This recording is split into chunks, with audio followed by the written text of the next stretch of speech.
Hello friends. അപ്പോൾ നമ്മളിന്ന് ഉച്ചയ്ക്ക് എല്ലാവരും കൂടി ഇരുന്നപ്പോൾ പറഞ്ഞു ലഞ്ച് കഴിക്കാൻ പുറത്ത് പോകാമെന്ന്.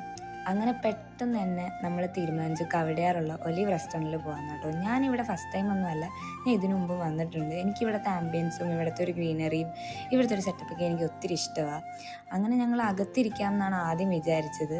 പിന്നെ വിചാരിച്ചു പുറത്തുള്ള ആംബിയൻസിൽ ഇരിക്കുമ്പോഴത്തേക്കും കുറച്ചും കൂടെ ഭംഗിയാണല്ലോ. അങ്ങനെ പിന്നെ പുറത്ത് ഈ ഒരു പ്ലേസ് നമ്മൾ സെലക്ട് ചെയ്ത് അവിടെ ഇരുന്ന് മെനു ഒക്കെ നോക്കി ഇഷ്ടപ്പെട്ട എല്ലാ ഫുഡും നമ്മൾ ഓർഡർ ചെയ്തു. പിന്നെ ഫുഡ് വരാൻ ലേറ്റ് ആകുമെന്ന് അറിഞ്ഞപ്പോഴത്തേക്ക് അവിടെ നിന്ന് കുറച്ച് ഫോട്ടോസൊക്കെ എടുത്തു. ആക്ച്വലി ഈ പ്ലേസ് ഭയങ്കര വെൽ മെയിൻറ്റൈൻഡ് ആണ് കേട്ടോ. നല്ല രീതിക്ക് അവർ ഇവിടെ അറേഞ്ച് ചെയ്തിട്ടുണ്ട്. ആക്ച്വലി അതുകൊണ്ട് ഒരുപാട് ഫോട്ടോസ് എടുക്കാൻ പറ്റി. പിന്നെ അപ്പോഴത്തേക്കും ഫുഡ് വന്നു. പിന്നെ നേരെ ഫോക്കസ് അതിലോട്ടായി. കാരണം ബിരിയാണിയും നൂഡിൽസും ഫ്രൈഡ് റൈസും എല്ലാ ടൈപ്പും നമ്മൾ ഓർഡർ ചെയ്തിട്ടുണ്ടായിരുന്നു. പിന്നെ എനിക്ക് ഏറ്റവും ഇഷ്ടപ്പെട്ട ഈ പാസ്തയാണ്. നല്ല ടേസ്റ്റ് ഉണ്ടായിരുന്നു. പിന്നെ ലാസ്റ്റായിട്ട് നമ്മൾ മൊജിറ്റോസും കുറച്ച് പുഡിങ്ങൊക്കെ ഓർഡർ ചെയ്തു. എല്ലാം കഴിച്ച് പിന്നെ ഫോട്ടോസൊക്കെ എടുത്തിട്ട് നമ്മൾ അവിടെ നിന്ന് ഇറങ്ങി. അപ്പം അത്രയേ ഉള്ളൂ.